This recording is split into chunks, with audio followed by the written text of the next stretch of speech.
Hi అండి, welcome to Sandhya kitchen. ఇవాళ వచ్చేసి ఈవినింగ్ స్నాక్స్గా అటుకులతో ఎంతో సింపుల్గా మంచి టేస్టీగా ఇలాగ చేసి పెట్టుకున్నామంటే వారం 10 రోజుల దాకా ఫ్రెష్గా చాలా బాగుంటాయి. ఎప్పుడైనా పిల్లలు స్నాక్స్ అడిగినప్పుడు ఇలాగ చేసి పెట్టుకోండి. ముందుగానే అడిగినప్పుడు టక్కనే వేసి ఇచ్చేయచ్చు.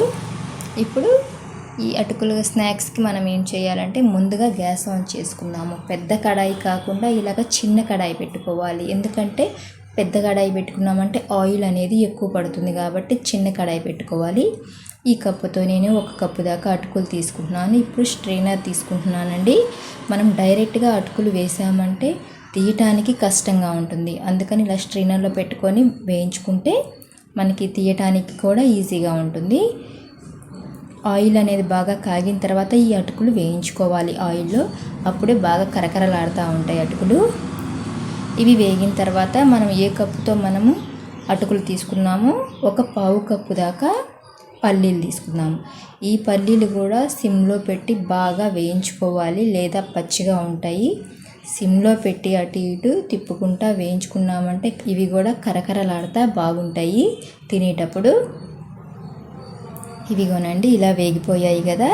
ఇవి తీసుకొని ఒక పక్కన పెట్టేసుకున్నాము. ఇప్పుడు ఇందులోకి 1/4 కప్పు దాకా శనగపప్పు వేసుకున్నాము. శనగపప్పు కూడా ఎక్కువ టైం పట్టదు వేయించుకోవడానికి, తక్కువ టైమే పడుతుంది. ఇవి కూడా వేగిన తర్వాత ఒక ప్లేట్లో పెట్టేసుకున్నాము. ఇప్పుడు ఎండు కొబ్బరి ముక్కలు తీసుకున్నామండి. ఇలా పొడుగ్గా కట్ చేసుకొని లైట్గా వేయించుకుంటే సరిపోతుంది. కొంచెం కలర్ మారుతాయి కదా, అలా వేయించుకుంటే సరిపోతుంది. ఇప్పుడు కొన్ని జీడిపప్పులు కూడా వేసుకున్నాము. జీడిపప్పులు కూడా వేసుకుంటే ఆ టేస్ట్ అనేది బాగుంటుంది.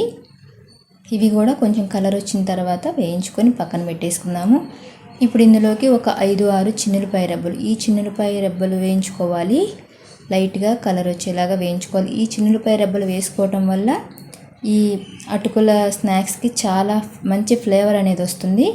ఇప్పుడు అవి కూడా వేగిన తర్వాత ఒక పచ్చిమిర్చి ఇలా పొడుగ్గా కట్ చేసుకొని వేయించుకోవాలి. తర్వాత ఒక 5-6 రెమ్మల కరివేపాకు కూడా బాగా వేయించుకుందాము. గ్యాస్ ఆఫ్ చేసుకున్న తర్వాత ఈ కరివేపాకు వేయించుకుంటే సరిపోతుంది. ఇదిగోనండి, అటుకులు అయితే చూపిస్తున్నాను, వేయించుకున్నాము కదా. ఇప్పుడు ఇందులోకి ఒక 1/2 స్పూన్ కారం, చిటికెడు పసుపు, రుచికి తగ్గట్టు సాల్ట్ వేసుకున్నాము. ఒక 1/4 స్పూను జీలకర్ర పొడి వేసుకున్నాము. ఒక 1/2 స్పూను గరం మసాలా పొడి వేసుకున్నాము. ఇప్పుడు ఇవన్నీ వేసుకున్న తర్వాత మనం వేయించుకున్న పప్పులు ఇవన్నీ కూడా ఇందులోకి వేసుకొని కలుపుకోవాలి. అయితే ఫ్రెండ్స్, నేను చేసే వీడియోస్ కనుక మీకు నచ్చినట్టయితే లైక్ చేయండి, సబ్స్క్రైబ్ చేయండి ఫ్రెండ్స్. ఇవన్నీ వేసుకున్న తర్వాత కరివేపాకు కూడా వేసుకొని ఇదంతా మొత్తం కలిసిపోయేలాగా, ఆ వేడి మీద ఉన్నప్పుడే బాగా కలిసిపోతాయండి. మసాలా పొడులు వేసాం కాబట్టి వేడి మీద ఉంటే పచ్చివాసన లేకుండా బాగుంటాయి. ఇదంతా బాగా కలుపుకోవాలి. చూసారా, ఇదంతా బాగా కలుపుకున్నాం కదా. చూస్తుంటేనే తినాలి అనిపిస్తుంది, అంత బాగుంటాయి. ఇలాంటి ఒక డబ్బాలో పెట్టుకున్నామంటే పిల్లలు అడిగినప్పుడు ఈజీగా స్నాక్స్ అయితే ఇచ్చేయచ్చు. చాలా బాగుంటాయి కూడా. ఎప్పటికప్పుడు ఒక 10 రోజుల దాకా మంచి ఫ్రెష్గా ఉంటాయండి. టేస్ట్ కూడా చాలా బాగుంటాయి. అంతేనండి.